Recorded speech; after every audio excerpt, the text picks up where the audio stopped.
Bonjour et bienvenue sur l'émission Plaisir d'amour. Ici Chantal Brault, néosexopédienne, spécialiste en savoir-faire et en savoir-être sexuel, spécialiste des sens et du plaisir. Aujourd'hui, on reçoit une grande amie à moi qui est aussi synergologue, ce qui veut dire une analyste, une spécialiste de l'analyse du langage corporel. Allons rejoindre tout de suite Annabelle Boyer.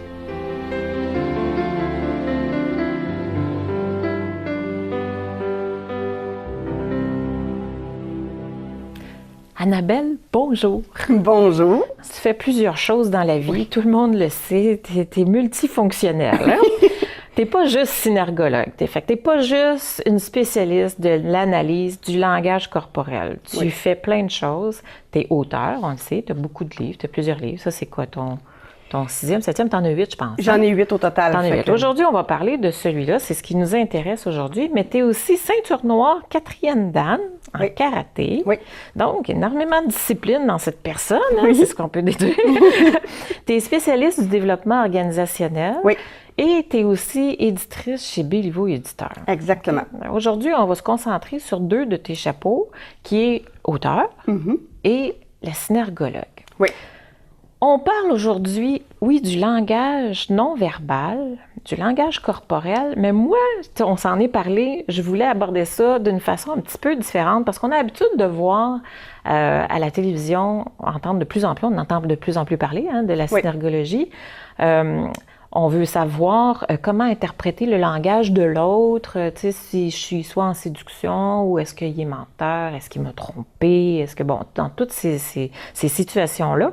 Mais moi, ce que j'ai envie qu'on fasse, c'est qu'on revire le miroir de bord et qu'on dise, OK, moi, mon langage corporel à moi, quand je suis en présence de cette personne-là, qu'est-ce que ça dit? Est-ce que je suis authentique? Est-ce que je suis réelle? Est-ce que j'ai des non-dits? Est-ce que je me cache dans un personnage? Est-ce que je suis à l'aise? Est-ce que je me crée un scénario? Parce que souvent, ce qui se passe, exemple, juste en date, ou en tout cas, la première chose qui m'est à l'esprit, c'est que on va risquer d'accepter beaucoup plus que nécessaire pour se faire aimer. Fait que nous décoder. Hein? Oui. Qu'est-ce que tu en penses si on commençait comme ça? Fait que premièrement, je te dirais, avant d'aborder le sujet, ce qui m'intéresse de savoir, c'est la présentation.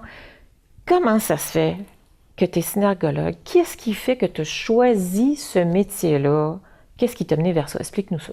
Bien, en fait, au moment où j'ai commencé à étudier en synergologie, j'étais dans une période de ma vie où il y a beaucoup de choses qui se passaient. J'étais dans un changement de carrière et je m'étais rendu compte à ce moment-là, j'étais en train de faire une intervention en fait pour un client, une intervention en gestion de conflit. Puis une intervention en gestion de conflit, c'est toujours un peu délicat parce que on a toujours 2 clans. Il y a des gens qui disent que les autres sont les méchants, puis quand on va dans l'autre clan, bien évidemment, ils vont accuser le premier clan. Puis je rencontre les gens en rafale parce qu'on ne veut pas qu'ils puissent se contaminer les uns les autres, donc on les rencontre un après l'autre. Mais le premier dit quelque chose, le deuxième dit le contraire du premier, le troisième dit complètement d'autre chose. Et à la fin des 2 jours, c'est une pagaille. C'est l'enfer. Je veux m'arracher les cheveux, je suis plus capable, je ne sais plus qui croire. Et mon rapport va déterminer quelle sera l'intervention en gestion de ressources humaines qui va être faite après. Donc, il faut que je fasse très attention. Je dois être très, très, très prudente. C'est un outil, finalement, que tu as été chercher. C'est un outil, puis en même temps, dans la même période, je réalise à ce moment-là qu'il y a quelqu'un proche de moi qui m'a menti plusieurs fois. Et j'ai eu un mauvais feeling plusieurs fois et je n'ai pas écouté ce feeling-là. Et là, je me demande, qu'est-ce que j'aurais dû faire? Pourquoi je ne me suis pas écoutée? Qu'est-ce que j'aurais dû faire pour le voir avant? Puis qu'est-ce que j'aurais pu faire pour amener l'autre dans un espace d'authenticité? Est-ce que j'aurais pu fait que la synergologie a pu nous emmener jusque-là. Oui. Ah, ça, c'est intéressant. Fait qu'à partir de là, évidemment, je me suis mise à me poser des questions. Évidemment, la vie est bien faite. Il y a des synchronicités. J'allume la télé. Et à ce moment-là, je tombe sur une entrevue d'une synergologue qui dit que par certains gestes, on peut voir si quelqu'un nous ment. Et là, je suis dans ce besoin-là. C'est ce qui a fait que j'ai décidé d'aller à une première fin de semaine d'initiation. C'était un 2 jours complet. Je suis allée avec une amie. Et quand je me suis rendue là, bien évidemment, Il y a d'autres gens que je ne connais pas. Et là, j'ai eu beaucoup d'informations, mais je me suis rendu compte à ce moment-là que le karaté était un outil merveilleux. Parce que ça faisait déjà des années que j'en faisais. C'est ça. Donc, des années à me regarder, à m'analyser, à regarder mon genou, est-tu correct, mon coude, est-tu correct, est-ce que je suis droite, est-ce que ça paraît dans ma face que je m'en vais attaquer? Tu avais déjà cette aptitude-là Voilà. à t'observer. Oui, donc... Et à observer l'autre. Exactement. Donc, je suis toujours en train d'observer l'autre et de m'observer pour moi, est-ce que moi, je donne des signaux quand je suis en combat? Est-ce que moi, je donne des signaux quand je suis en kata sur le fait que je suis plus sûre de où est-ce que je suis rendue, que je me sens pas confiante? Donc, j'ai déjà des années d'entraînement, sans le savoir, évidemment. Mm-hmm. Et ça fait que pendant cette première fin de semaine-là, moi, je vois des choses que les autres voient pas et je ne comprends pas pourquoi ils ne les voient pas. Ce que j'aime de ce que tu dis, ce que je retiens beaucoup, c'est, tu vois, c'est toute l'observation face au karaté aussi que tu as sur toi. Oui. C'est exactement ce qu'on va faire aujourd'hui d'ailleurs, c'est l'observation sur soi. Oui. On est porté à le faire sur l'autre. D'ailleurs, l'irresponsabilité, c'est ça, hein, c'est de transmettre à l'autre. Fait qu'on veut contrôler. Là, on va lâcher le contrôle, puis on va virer le miroir sur l'autre côté, puis dire, OK, moi, comment je peux reconnaître, moi, mes propres signes? Comment on fait ça? Comment est-ce qu'on peut, exemple, dans une relation de couple, reconnaître avec la personne avec qui on est, ou si on rencontre cette personne-là pour la première fois, même si c'est en séduction, comment on peut reconnaître qu'on est bien, on n'est pas dans un personnage, on est à l'aise, comment ça se produit? Bien, en fait, faut déjà commencer par s'observer soi-même dans un contexte neutre. Donc, quand vous êtes en train de marcher dans la rue, quand vous êtes en train de conduire, quand vous êtes chez vous, quand vous êtes bien, quand vous êtes serein, comment vous vous comportez? Comment vous vous asseyez? Comment vous marchez? C'est quoi votre posture en général? Il faut savoir en situation neutre, vous vous comportez comment? Par exemple, moi j'ai une démarche du talon. Quand je marche, on m'entend. Oui. Si c'est un plancher de bois et que j'ai des talons hauts, on va m'entendre très bien. Mais par contre, ça veut dire quoi, une démarche du talon? Une démarche du talon, c'est les gens qui sont capables de prendre en charge. Okay. C'est les gens qui vont soutenir, qui vont décider, qui vont être responsables des autres, qui vont mener beaucoup de projets de front. Mais la démarche du talon veut aussi dire aussi que ça va prendre plus de temps avant de se décider. Ah. Moi, il faut que je réfléchisse longtemps à quelque chose avant d'oser me lancer parce que je veux être sûre de mon coup. Une démarche du talon, c'est ça aussi. OK, ça t'analyse beaucoup. Oui. La démarche du talon, ça prend plus de temps avant de se revirer, mais une fois qu'il est décidé, c'est un bulldozer. OK. Une démarche qui est davantage sautillante, donc plus sur les orteils. Donc, le corps, souvent, est un peu plus penché dans ce temps-là, puis il sautille. C'est la ballerine un peu, hein? Oui. Dans ce temps-là, ça va être des gens qui peuvent se revirer sur un dizaine. Eux autres, le changement, il n'y a pas de problème avec ça. Ils se revirent vite, ils ont des idées, ils ont de la créativité, on lance dans un autre projet, let's go. Par contre, quand ils vivent une épreuve, comme ils sont moins ancrés, c'est plus difficile pour eux d'encaisser l'épreuve. C'est important pour les gens qui sont justement sur la pointe des pieds d'avoir quelqu'un qui a une démarche du talon dans l'entourage. La démarche du talon, c'est celui qui va le soutenir. OK. Mais celui qui est sur la plante des pieds, lui, il a plein d'idées, ça bouge vite, puis il peut se revirer sur un dizaine, c'est même pas un trouble. Les démarches qui sont plus dandinantes, on va l'avoir chez les gens qui ont de la difficulté à mettre des limites. La difficulté à dire non. Qui vont se faire manger la laine sur le dos. Ces gens-là, souvent, je leur dis, quand je fais des interventions en entreprise, je vais dire à leurs collègues, puis souvent, ils les spotent toutes, c'est assez évident, il y en a toujours un ou deux dans un groupe. C'est la première chose, la démarche. La démarche. Puis quand j'ai quelqu'un comme ça, je vais dire aux collègues, quand vous voyez un matin qui se dandine plus que d'habitude, c'est parce qu'il est fatigué. Puis à ce moment-là, il est vulnérable parce qu'il y a encore moins de capacité à mettre des limites. À s'affirmer? À s'affirmer, okay. À dire non, à oser ne pas être d'accord avec l'autre et de l'exprimer. Donc, dépendamment de la démarche, on n'a pas du tout la même chose. Vous allez avoir des gens qui font des petits pas silencieux, on dirait des ninjas, on les entend pas. Ça aussi, ça va être des gens pour qui ça va être difficile de s'affirmer, difficile de prendre sa place, difficile de briller. Donc, moi, j'ai une démarche du talon. Quand je suis pas contente, je marche encore plus fort, je m'entends. Alors, je sais très bien que si je marche encore plus fort, c'est pas le temps d'avoir une conversation sérieuse avec mon conjoint. Je ne Ça va être peux explosif. pas. Ça va être explosif. OK. Ça donnera pas des bons C'est résultats. un bon indice, là. Donc, je le sais qu'il faut pas que je fasse ça. OK. Et mon conjoint, lui aussi, il a une démarche du talon. Oui, Donc, c'est vrai. Quand Oui, je le oui. remarque, je lui dis « Ah, je t'entends bien marcher aujourd'hui. » C'est bon. Et c'est le code qu'on a développé pour dire « OK, c'est vrai qu'aujourd'hui, ouais, je suis un peu porc-épic, donc, d'être capable de le nommer pour soi et d'être capable de le nommer pour l'autre. Ça, c'est une des premières choses qu'on peut regarder. OK. L'autre chose qui est intéressante, puis elle est simple à observer, mais souvent on ne le fait pas, c'est la détente musculaire.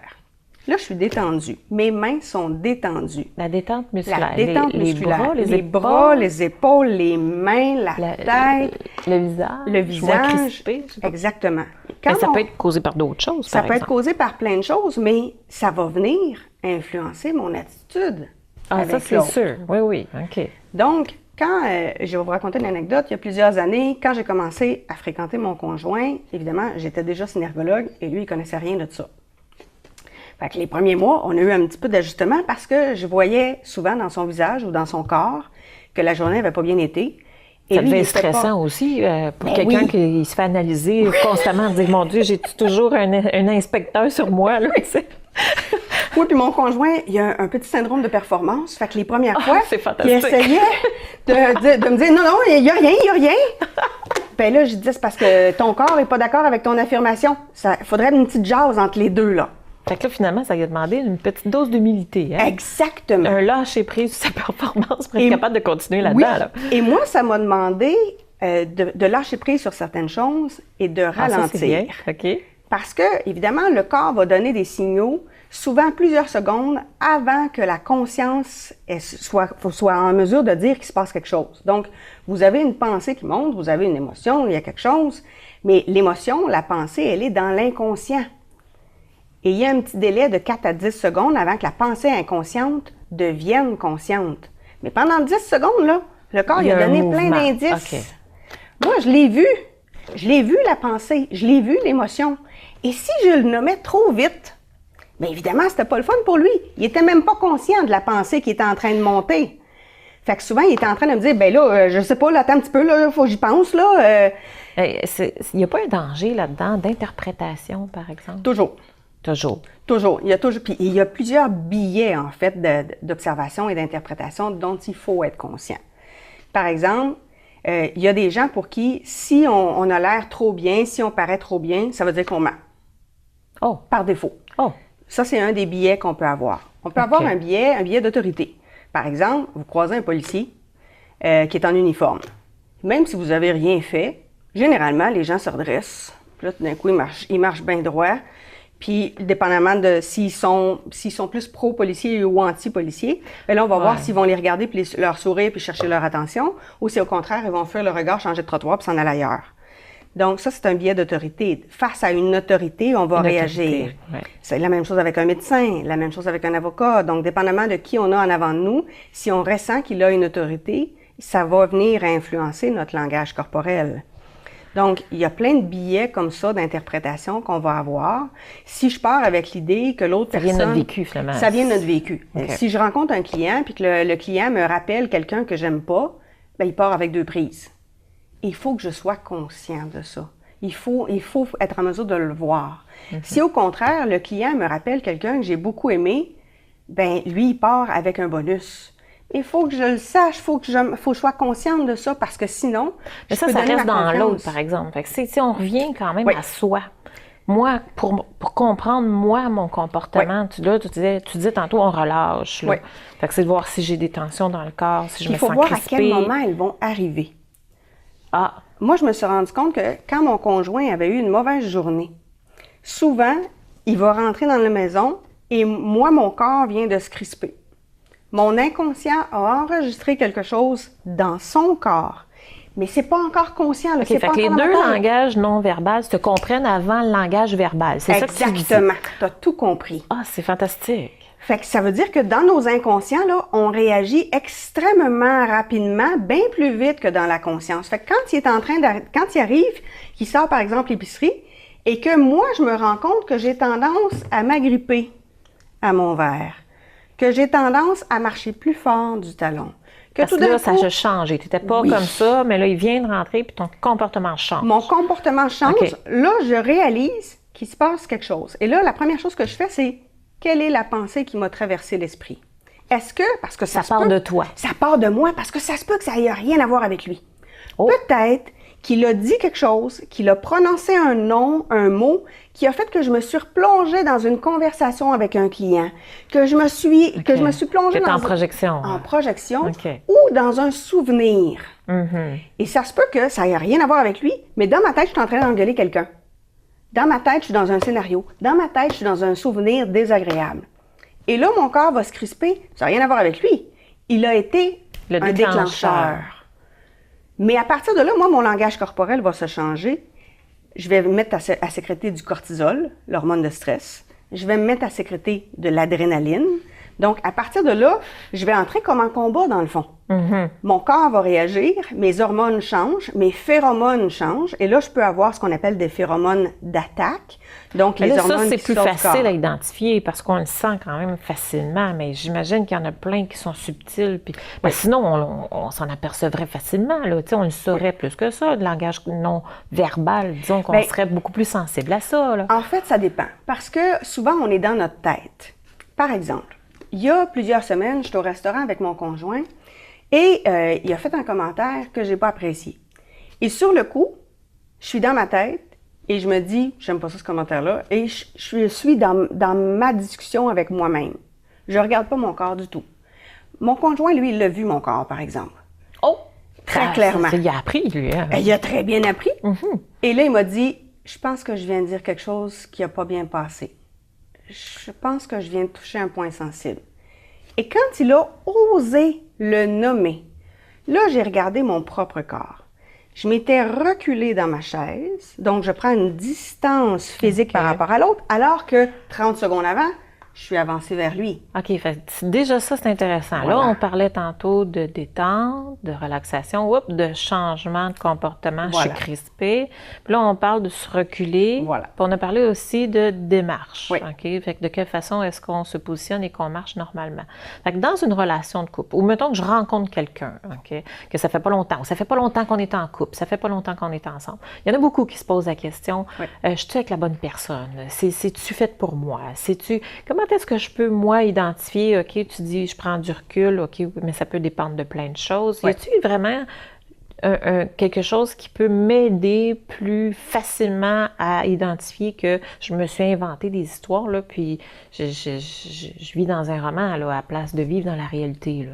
Ben, en fait, la plupart du temps, ce qu'on imagine dans notre tête, dans 90% des cas, ça ne surviendra pas. C'est pas ça qui va arriver. Dans 90% Dans 90% des cas. des cas. Donc, souvent, on se fait plein de scénarios. Si vous avez tendance à l'anxiété, vous en faites encore plus. Mais les scénarios, souvent, qu'on se fait dans notre tête, ne se réaliseront pas. Ce qui va être intéressant, justement, c'est de voir le changement dans notre comportement. OK. Fait que vraiment prendre en considération, s'observer Oui. que comment est-ce que je suis là, puis oups, en présence de l'autre, de comment est-ce que je suis. Le Exactement. changement de comportement. Parce que pendant une conversation, je peux être très à l'aise avec quelqu'un, je vais être dans une position d'intérêt, donc davantage avancer vers lui. Mais quand il va dire quelque chose que je n'aime pas, je vais avoir besoin de me protéger. Alors, ou bien je vais reculer mon corps, ou bien je vais éloigner ma tête.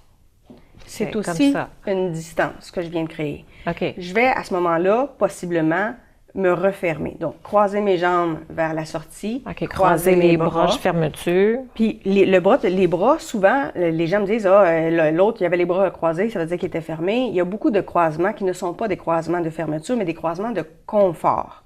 Donc, ça se peut que pour écouter quelqu'un, moi, je suis confortable quand j'ai les bras croisés. C'est tout à fait possible. Si j'ai froid, je vais croiser les bras, même si je suis bien avec l'autre. Ce qui va être intéressant, Parce que c'est très c'est à chaud. quel moment ça survient. OK. Et L'autre est-ce en que- train de dire quelque chose, puis là, Voilà. oups, OK, j'ai un mouvement. Puis ce qui va être intéressant, c'est est-ce qu'on a de la contraction musculaire? Parce qu'un croisement détendu, je suis comme ça. Un OK. croisement crispé, je vais à ce moment-là agripper mes OK, mes on doigts voit qu'il y a une après mon bras. crispation au niveau des Puis les bras. épaules vont remonter, puis je vais à ce moment-là contracter au niveau du thorax. Donc là, on est dans un croisement de fermeture. Mais dans un croisement de fermeture, le reste du corps va réagir aussi. Je vais fermer ma bouche, mais je vais la fermer fermement. Donc, quand je suis avec mon conjoint, par exemple, et qu'on a une conversation qui est plus difficile, bien, inévitablement, je vais avoir plus de contractions musculaires au niveau de la bouche. Ça, c'est plus dur, par Ça, exemple, c'est à plus se rendre difficile, compte de ça. mais Moi, je on suis va pas le voir au sûre. niveau de la bouche. Parce que quand, Ah. quand je parle, Le mouvement là, de la bouche? ben, en fait, c'est que je vais La fermer mâchoire. ma bouche plus rapidement. Je vais finir ma phrase, je vais la fermer. OK. Et ça va être la même chose pour lui. Il va dire une phrase et il va la fermer très clairement, tellement que j'y vois plus la lèvre du haut, elle est toute rentrée par en dedans. Dans le fond, on se retient, là, on est dans le non-dit, Voilà. là. On tombe dans Voilà. le non-dit. Fait que Et quand les on sources est de mal à conflits l'aise, prochaines. quand on est mal à l'aise, évidemment, avec le malaise vient une augmentation de la circulation sanguine.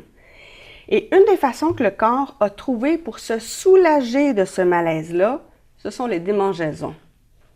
Ah, on se gratte. On se gratte. OK. Parce On se qu'il y a gratte à un des endroits malaise. précis? On ou- va se gratter dans des endroits précis, mais généralement, quand il y a une démangeaison, c'est qu'il y a un malaise, il y a un non-dit, il y a quelque chose qui n'est pas affirmé, et le corps, simplement pour sortir ce malaise-là, va à ce moment-là provoquer une démangeaison, puis on va se gratter. Puis on va se gratter à toutes sortes d'endroits.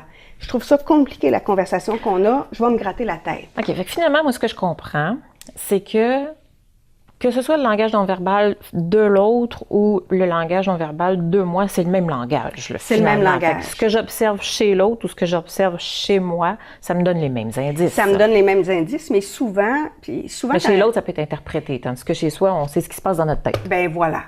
Et souvent, quand les gens commencent à étudier le langage corporel, ils sont très, très, très centrés sur l'autre, puis ils oublient de se regarder eux-mêmes. Mais c'est sûr que si on est avec l'autre, qu'on est en train de l'observer, puis là, je suis le même. On s'entend que l'autre se sent observé. Ben, c'est le cas. Ça peut pas faire autrement. Et là, ils viennent tous me dire, « Ah, mais là, c'est parce que là, l'autre, il y avait des signes de stress puis des signes de malaise. » Ben, j'espère bien. C'est sûr. Détendez-vous vous-même. Vous vous êtes figé. Il n'y a plus de démangeaison, il n'y a plus de changement de posture, il n'y a plus de mouvement, il n'y a plus rien. Faut que tu restes toi aussi dans l'authenticité voilà. de toi-même pour pouvoir être capable de voir de l'autre côté la réaction si elle est plausible aussi. Exactement. Parce que si tu t'en vas, je sais pas moi, à une date, là, tu rencontres une personne pour la première fois, puis tu arrives d'emblée, puis tu es là, OK, là, je vais l'analyser. Tu t'installes une posture, t'es faite, là. C'est complètement faussé finalement. Et la posture vient avec l'intention. OK. Quand je dois faire l'analyse de quelqu'un, je le sais qu'il y a une dizaine de billets d'observation et d'interprétation potentiels. Dans lequel je suis, je ne le sais pas, mais on en a tous des billets d'interprétation. Fait que si les gens pensent qu'eux autres, ils n'en ont pas, ben, je suis bien désolée, mais tout le monde en a, On a tout le temps. Il faut en être conscient. Il faut à ce moment-là trouver le moyen de les contrer. OK. Donc moi, quand je dois faire l'analyse, par exemple, d'un politicien, avant de commencer mon analyse, je vais me demander, j'ai-tu passé une bonne journée? Est-ce que j'ai bien dormi? OK. Est-ce que je suis en colère? Ton état psychologique dans lequel Oui. tu es présentement. Parce que ça avant va venir teinter. d'interpréter. Oui. OK. Parce que sinon, ça vient teinter mon regard. Mais des fois, tu peux te déclencher comme ça aussi. Exactement. Ça peut arriver que la personne en face de toi, tu la connais pas, mais qu'elle te déclenche puis tu sais pas pourquoi. Et Ça voilà. te ramène dans du passé ou dans des François choses que tu Lemay connais. parle souvent des blessures. Oui. Quand moi, je dois analyser quelqu'un et qui va dire quelque chose qui, moi, m'apparaît injuste, ben ma blessure d'injustice va se réveiller. Je vais sécréter de l'adrénaline, je vais sécréter du cortisol, mon corps va se crisper. Là, je suis en train d'écrire, là, je suis en train d'analyser, puis je serre tellement fort mon crayon que là, je le sais qu'en ce moment, j'ai un billet d'interprétation. C'est sûr, c'est certain. C'est toi, c'est ta C'est moi. réaction. Ouais. Donc, il faut s'observer soi-même. Puis souvent, quand les gens commencent à C'est analyser... difficile, ça. Oui, et quand les gens commencent à analyser le langage corporel, ce qui va être déconcentrant pour eux, c'est qu'ils sont très, très focalisés sur l'autre. Et là, tout d'un coup, ils parlent. Et là, ils se rendent compte que leurs mains bougent. Et là, ils se demandent qu'est-ce que ça veut dire ça. Et le temps qu'ils regardent leurs mains, ils sont plus en communication Non, t'es plus là, avec l'autre. ouais. Mais l'autre personne s'est bien rendu compte que l'autre n'est pas avec lui, là. Et là, ben l'autre personne va se demander, coudonc, je suis si plate que ça. Ça demande l'entraînement, finalement. Et là. voilà. Tu sais, t'as pas ça du jour au lendemain comme ça. Tu dis, ben, ce Exactement. soir, je vais analyser, je vais m'analyser. C'est graduellement. Ça se C'est fait graduellement. avec la pratique. Puis quand on a, par exemple, un rendez-vous galant, quand on va arriver, là, que l'on connaisse la personne ou que ce soit la première fois, quand c'est un rendez-vous galant, un premier rendez-vous, tout le monde est nerveux, c'est normal. Donc, de se croiser les jambes, de se croiser les bras, de s'agripper au bras du fauteuil les 3 à 5 premières minutes, là, on ne stressera pas avec ça, là. C'est normal. Il faut c'est comme détendre quand... l'atmosphère. Ouais, ça, c'est Ben comme oui, n'importe quoi. C'est comme faire un Il faut exposé briser la oral. glace. Il faut briser la glace, puis il faut ça. que le corps se détende. On prend une couple de grandes respirations, puis on s'assure avant d'être dans un bon état d'esprit. Au bout d'une couple de minutes, logiquement, on devrait se détendre. Si on ne se détend pas physiquement, on continue d'être agrippé au bras du fauteuil, on continue d'être agrippé à notre verre de vin, on continue de garder les jambes croisées, on continue de mettre la main devant la bouche. C'est une fermeture. C'est une fermeture. Il faut être à l'écoute de ça. C'est pas nécessaire de faire perdurer un rendez-vous galant qui se passe pas bien. Okay. Peut-être que c'est pas une bonne journée pour vous, peut-être que ça n'a peut-être rien à voir avec l'autre, mais ça se passe pas bien. Annabelle, je vais t'arrêter parce que, écoute, on en parlerait pendant des heures, mais là, on va peut-être juste résumer dans cette circonstance-là, on a parlé de la démarche. Oui. Okay. On a parlé de se détendre. Oui. On a parlé de voir nos réactions avant, en présence de l'autre, tout de suite après. Qu'est-ce qui change rapidement? Oui. Qu'est-ce qui se passe?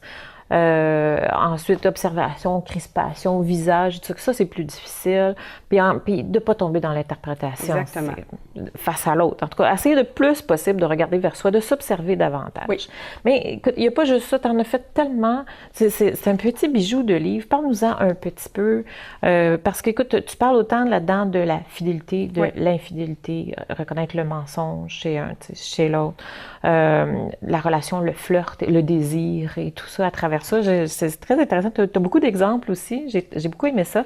Tu as beaucoup d'analyses aussi, je trouve, là-dedans. Tu expliques toutes sortes de phénomènes à l'intérieur de ça pour nous faire comprendre justement de ne pas trop interpréter.